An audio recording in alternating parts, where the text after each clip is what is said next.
नमस्कार मंडळी. तर चला करूयात फ्राय भेंडी आणि त्यासाठी लागणार आहे मसाला बघा. 4 लवंग, लसूण, अद्रक, जिरे आणि धना घेतलेला आहे. आता एका प्लेटमध्ये मी शेंगदाण्याचं कूट घेतलेलं आहे. त्यात टाकत आहे 2 चमचे हळद आणि आपल्या आवडीनुसार जेवढं तिखट पाहिजे तेवढं लाल तिखट. आता ह्यात टाकणार आहे मी जो बारीक केला होता मसाला तोच. मी जास्त बारीक केलेला नाही आहे, बघू शकता बिन पाण्याचा मसाला आहे, वरचावर नुसता बारीक केलेला आहे. आता ह्यात टाकायचं आहे तेल आणि हा एकजीव करून घ्यायचा आहे. मी विसरले होते, पुन्हा बघू शकता इथे चवीनुसार मीठ आणि तेल घालून एकजीव करायचं आहे. बघा, आपल्याला हवं तेवढं मीठ टाकायचं आहे चवीनुसार आणि इथे तेल टाकायचं आहे. आपला जेवढा मसाला आहे ते त्याच्यानुसार तेल घालू शकता, जोपर्यंत चिकट होत नाही मसाला तोपर्यंत. आता इथं मी भेंडी उभी चिरून घेतलेली आहे, बघू शकताय, आणि त्यात मी हा मसाला भरत आहे. मसाला हा जास्त भरायचा नाही, थोडा थोडाच भरायचा आहे, नाहीतर भेंडी भाजताना मसाला सगळा बाहेर येईल. तुम्ही बघू शकता आता मी इथे सगळ्या भेंडीत मसाला भरून घेत आहे व्यवस्थित, आणि किती कमी भरत आहे तुम्ही बघू शकताय. आणि राहिलेल्या मसाल्याचं काय करायचं आहे ते तुम्ही पुढे बघू शकता. जर माझे व्हिडिओ आवडत असेल तर लाईक करा, सबस्क्राईब करा आणि कमेंटमध्ये नक्की सांगा.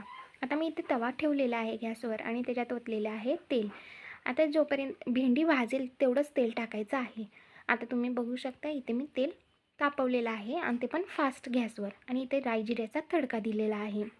आता आपलं तेल गरम झालेलं आहे, तडका बसलेला आहे. आता यात आपण एक एक करत सगळ्या भेंडी हळूहळू भाजून घ्यायच्या आहेत. आधी व्यवस्थित सगळ्या भेंडी ह्या तव्यात टाकून घ्यायच्या आहेत, तुम्ही बघू शकता. आता इथे हळूहळू तवाच मी फक्त हलवत आहे, चमच्याने हलवत नाही आहे. आता ही पूर्ण भेंडी अशी व्यवस्थित भाजलेली आहे खालून, तुम्ही बघू शकता. मग मी ही उलताण्याने थोडीफार इकडून तिकडे हलवत आहे, जास्त हलवायची नाही. आता याला टोपण लावून झाकून ठेवायचं आहे. तुम्ही बघू शकता व्यवस्थित असं झाकून ठेवायचं आहे. आणि हे मी फास्ट गॅसवरच करत आहे, फ्लेम माझी फुल आहे गॅसची. आता बघा तुम्ही कशी व्यवस्थित ही खालून भाजलेली आहे. आता परत एकदा स्लो गॅस करून मी इथे झाकून ठेवत आहे आणि पुन्हा पाण्याचा शितोडा देणार आहे, तुम्ही बघू शकता. आता इथे मी पाण्याचा शितोडा देत आहे आणि जो मसाला राहिलेला आहे तो घालत आहे, बघू शकताय तुम्ही. आणि व्यवस्थित हा भाजून घ्यायचा आहे. हा मसाला नंतरच टाकायचा आहे, जेव्हा भेंडी आपल्याला वाटले की भाजली आहे तेव्हाच आपण. आणि वरनं मी गरम मसाला टाकत आहे, बघू शकता तुम्ही. आता व्यवस्थित हे हलवून घ्यायचं आहे. ही भेंडी खायला भाकरीबरोबर ही खूप छान लागते. आता माझी भेंडी व्यवस्थित भाजलेली आहे. आता मी ह्याच्यावर पाण्याचा शितोडा देत आहे, तुम्ही बघू शकता किती मस्तपैकी. थोडाच पाण्याचा शितोडा द्यायचा आहे, जास्त नाही.